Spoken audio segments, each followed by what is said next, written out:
And Professor, good morning. Si Peter Atrica dito sa Balita Patan. How are you?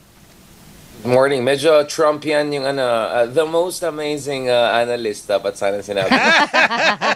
Just for clarification, I'm no longer affiliated with UP. I'm transitioning hopefully to another position with University of Oxford, but never mind. Pag-usapan natin ang Pilipinas, yeah. Excuse me. Thank you. Welcome back, Oxford Professor. lang naman. Oo nga. Oo. That's the greatest, number one. Yeah. So, Prof, let's talk about, among others, so many controversial issues happening in our country right now. Ano? And very, very curious itong case ni PNP Chief Torre. No?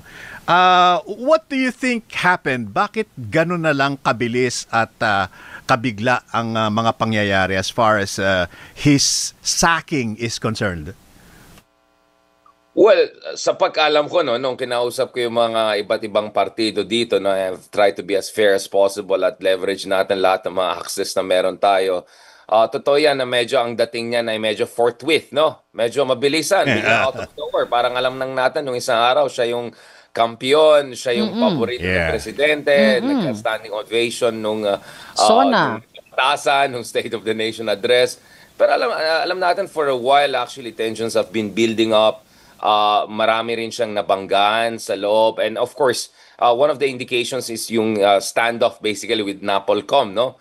Dun sa mga reshuffling na ginagawa niya in terms of appointments, including reshufflings or reappointments na inapektuhan yung kasalukuyan na interim PNP chief. And interim nga dahil hindi pa rin final yung problema nito. Medyo pwedeng lumalaya ito unless there's kind of a solution. So, it's a combination of factors, no? So, kung critical ka kay General Torre, pwede mo sabihin, or ito yung sinasabi ng mga critical sa kanya na clearly nag-overreach siya.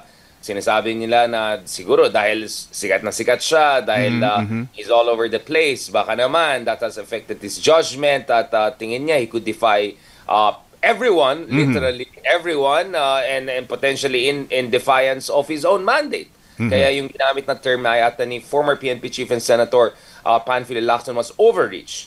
Sa kabilang banda naman, I think more sympathetic figures would say, no, parang pinagkaisahan siya ng mga sigurong tao na medyo hindi natuwa na lahat ng spotlight ay napunta sa kanya because after all, if you look at all the achievements of General Torre dun sa Quiboloy issue, ICC issue among others, siya yung mukha ng isang mas malaking operation, no? So siguro may mga nagsabi bakit siya yung kumukuha ng lahat ng attention and recognition. But more than that, of course, some would also say na ito yung issue ng vision because iba yung vision talaga ni General Torre